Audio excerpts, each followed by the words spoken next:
आज मैं आपके लिए न्याय के दिन के बारे में महत्वपूर्ण अध्ययन लेकर आई हूँ, जो आपको मत्ती के 25 अध्याय के 31 से 46 वचन में देखने को मिलता है। इससे पहले कि हम आगे बढ़ें, आप हमारे चैनल को सब्सक्राइब, वीडियो को लाइक और शेयर करना ना भूलें। तो आइए भाइयों बहनों, वीडियो को शुरू करते हैं। बाइबल हमें बताती है कि जब मनुष्य का पुत्र अर्थात प्रभु यीशु मसीह अपनी महिमा में आएंगे और सब स्वर्गदूत उसके साथ आएंगे, तो वह अपनी महिमा के सिंहासन पर विराजमान होगा। ऐसा यहाँ प्रभु यीशु मसीह के द्वितीय आगमन के विषय में बताया गया है। जब प्रभु यीशु मसीह अपनी महिमा में आएंगे और अपने महिमा के सिंहासन पर विराजमान होंगे, तो पृथ्वी की सब जातियां उसके सामने इकट्ठा होगी। फिर वह किसी भी धर्म, संप्रदाय, कुल की क्यों ना हो, वे सब परमेश्वर के न्याय सिंहासन के सामने इकट्ठा किए जाएंगे।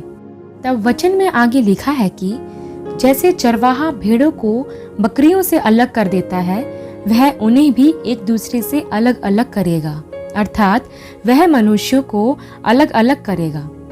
आगे लिखा है कि वह भेड़ों को अपनी दाहिनी ओर और बकरियों को अपनी बाईं ओर खड़ा करेगा। अब यहाँ ध्यान दे प्रियो कि दाहिनी ओर की भेड़ें कौन है? यह वह लोग हैं जिन्होंने परमेश्वर पर भरोसा रखकर उसके भय में जीवन व्यतीत किया और उसके वचनों का पालन किया। ये परमेश्वर के चुने हुए लोग हैं, जिन्हें परमेश्वर ने अपनी महिमा के लिए चुन लिया और अलग किया है।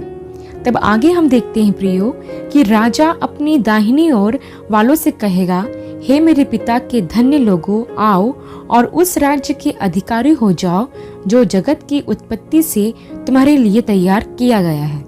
इस प्रकार कहकर परमेश्वर अपने चुने हुए लोगों को, जो उसकी दाहिनी ओर होंगे, अनंत काल के राज्य में स्वागत करेगा, क्योंकि वह उसकी इच्छा पूरी करने वाली विश्वास योग्यता से जीवन जीने वाले उसकी महिमा में चुने हुए लोग थे। क्योंकि इन लोगों ने अपने जीवन में परमेश्वर को प्रसन्न किया। जैसे वचन में लिखा है कि प्रभु कहते हैं, क्योंकि मैं भूखा था, तुमने मुझे खाने को दिया, मैं प्यासा था, तुमने मुझे पानी पिलाया, मैं परदेशी था, तुमने मुझे अपने घर में ठहराया, मैं नंगा था, तुमने मुझे कपड़े पहनाए, मैं बीमार था, तुमने मेरी सुधि ली, मैं बंदीगृह में था, तुम मुझसे मिलने के लिए आए। जिस किसी मनुष्य ने परमेश्वर की आज्ञाकारिता में रहकर वफादारी से इन सारे कामों को किया, वो है परमेश्वर की भेड़ें, जो उसकी दाहिनी ओर होगी। प्रियो, प्रतिदिन हमारी दृष्टि में ऐसे कई लोग आते हैं जो भूखे हैं, प्यासे हैं, नंगे हैं, बीमार हैं, पीड़ा में हैं, तकलीफ में हैं। हमें ऐसे लोगों को नजरअंदाज नहीं करना है, बल्कि एक सच्चा मसीही होने के नाते हमें उनकी मदद करना चाहिए। परमेश्वर ने हमें जितना दिया है, उतने में से हमें जरूरतमंद लोगों की मदद करना है। नीति वचन में लिखा है, जो कंगाल पर अनुग्रह करता, वह यहोवा को उधार देता है। हाँ प्रियो, अगर हम अपनी घटी में से भी किसी जरूरत में पड़े व्यक्ति की मदद करते हैं, तो परमेश्वर की ओर से इसके बदले हमें बहुत बड़ा प्रतिफल मिलता है। इसके साथ ही प्रियो, हमारे पास जो वचन रूपी खजाना है, उसके द्वारा भी हमें लोगों की सहायता करना है।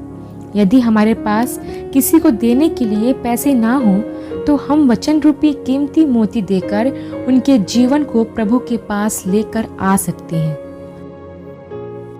वचन एक ऐसा धन है जिसकी जरूरत आज हर इंसान को है। हम उन्हें वचन के द्वारा प्रभु के बारे में बताकर अंधकार से ज्योति की ओर, पाप बुराई से धार्मिकता की ओर और शैतान के बंधन से आजादी की ओर लेकर आ सकते हैं। इस प्रकार हम उनकी मदद कर सकते हैं। यही है सच्चे मसीही की बुलाहट और कार्य, जो उसे जीवित रहते हुए करना है। क्योंकि एक बार यदि जिंदगी चली गई, तो ऐसा कुछ करने का मौका दोबारा नहीं मिलेगा। भूखे प्यासे की मदद करना तो हमारा कर्तव्य है। इसके अलावा उनको किसी भी प्रकार के बंधन को तोड़ने वाले, पीढ़ियों से चले आ रहे श्राप को मिटाने वाले सृष्टिकर्ता प्रभु परमेश्वर के बारे में बताना और उन्हें उद्धार के मार्ग में प्रवेश कराना भी एक सच्चे मसीही का कर्तव्य है। जो हमें न्याय के दिन निर्दोष ठहराएगा तथा वह प्रतिफल भी दिलवाएगा जिसके लिए परमेश्वर ने हमें नाम लेकर बुलाया है। तब वचन में हम आगे देखते हैं प्रियो कि यह सब सुनकर धर्मी लोग परमेश्वर से कहेंगे कि हे प्रभु, हमने कब तुझे भूखा देखा और खिलाया, या प्यासा देखा और पानी पिलाया, या कब तुझे परदेशी देखा और अपने घर में ठहराया था। यह सब धर्मी जन परमेश्वर से पूछेंगे, क्योंकि वहां परमेश्वर ने ऐसे ही कहा था कि मैं भूखा था, तुमने मुझे खिलाया। तब परमेश्वर उन्हें उत्तर देगा, तुमने जो कुछ भी मेरे इन छोटों में से छोटे भाइयों के साथ किया वह मेरे साथ किया। अर्थात परमेश्वर जाति जाति तथा कण कण में वास करता है, इसलिए वह ऐसा बोल रहा था कि जो भलाई तुमने ऐसे मनुष्य के साथ की जो पीड़ा में थे, समस्या में थे, दुख में थे, अंधकार में थे, वो भलाई तुमने मेरे साथ की। क्योंकि प्रियो, जगत का हर मनुष्य परमेश्वर की रचना है, फिर चाहे वह किसी भी जाति, धर्म या संप्रदाय का ही क्यों ना हो। परमेश्वर हमसे चाहता है कि हम सबसे प्रेम भाव तथा करुणा का व्यवहार करें। एक सच्चे मसीही की संतान होने के अधिकार से उन आत्माओं की मदद करें जिन्हें जरूरत है, तथा उन्हें अनंत जीवन का मार्ग भी बताएं। प्रभु परमेश्वर हमसे प्रसन्न होगा तथा हमें उस राज्य का अधिकारी भी बनाएगा जो जगत के आरंभ से तैयार किया गया है।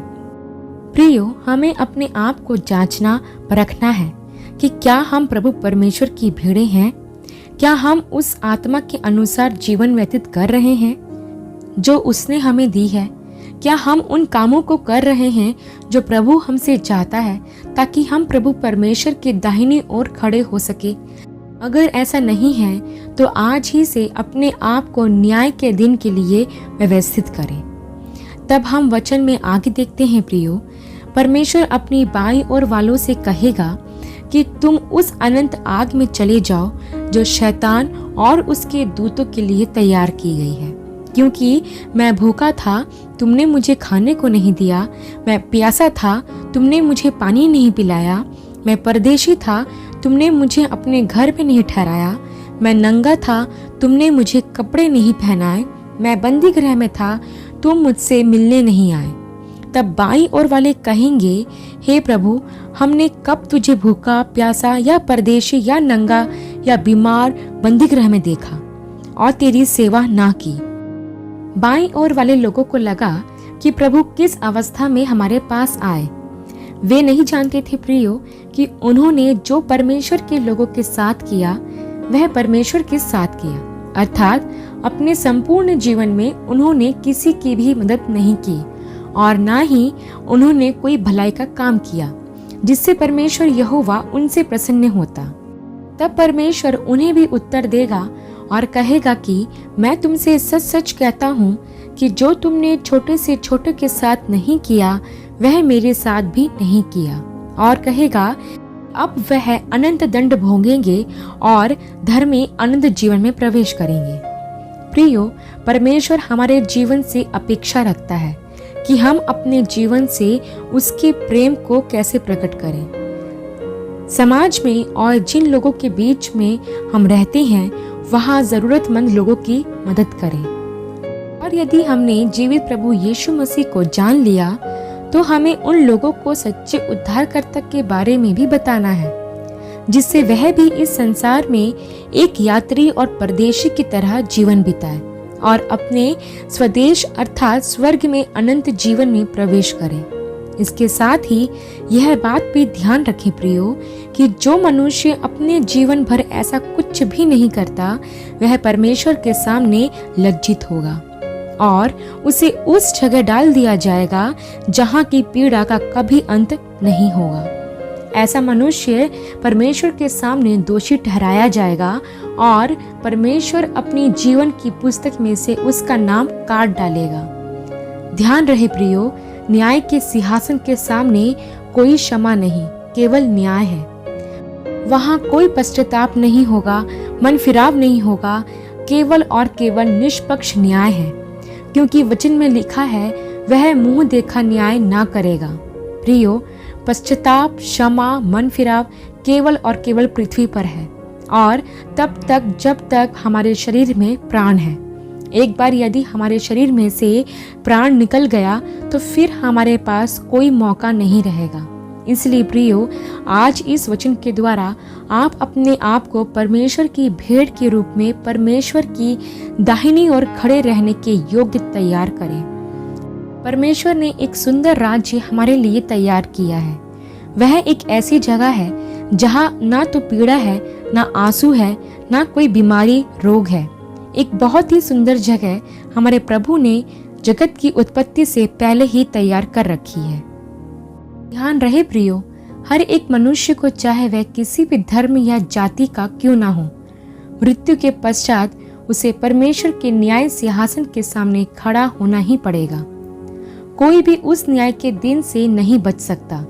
जैसा वचन में भी लिखा है कि मनुष्य के लिए एक बार मरना और न्याय का होना अवश्य है। इसलिए प्रियो, आज ही परमेश्वर के वचन की आज्ञा को अपने हृदय में लेकर चलें। परमेश्वर ने सारी बातें हमें सिखाई है कि हमें इस पृथ्वी पर कैसे जीवन जीना है। तो हमें इस वचन को पाकर वही करना है जो प्रभु ने कहा है। प्रियो, किसी भी जरूरतमंद को देखकर मुंह ना फेरें और ना ही उससे घृणा करें।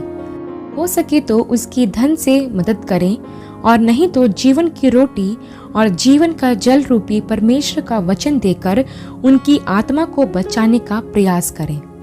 परमेश्वर का वचन ऐसा है प्रियो, जिसे पाकर फिर कोई भूखा और प्यासा ना होगा। आज बहुत से लोग हैं जो पीड़ाओं में, दर्द में, बंदी गृह में हैं। उन्हें परमेश्वर के वचन की आवश्यकता है। यह जिम्मेदारी हमें प्रभु ने दी है कि हम ऐसे लोगों तक प्रभु के वचन रूपी प्रकाश को पहुंचा सके। ध्यान रहे प्रियो, हमें एक दिन सारी बातों का जो हमने पृथ्वी पर की है हिसाब देना है। प्रभु ने हमें चेतावनी दे दी है। अब यह हम पर निर्भर करता है कि हम न्याय के दिन दाहिनी ओर वाली भेड़ें बनना चाहते हैं या फिर बाईं ओर वाली बकरियां। आज भी मौका है प्रियो, प्रभु के उन कामों को आरंभ करो जिन्हें करने के लिए परमेश्वर ने आपको भेजा है। और ध्यान रहे कि एक बार मरना और न्याय का होना निश्चित है। प्रभु आप सबको आशीष दे। आशा करती हूँ प्रियो, हमारा आज का अध्ययन आपके लिए प्रेरणादायक और आशीषित रहा होगा। ऐसी ही और वीडियोस के लिए हमारे चैनल को ज़रूर सब्सक्राइब करें। अगली वीडियो में एक नए विषय के साथ आपसे फिर मुलाकात होगी। तब तक के लिए आप सबको जय मसीह की।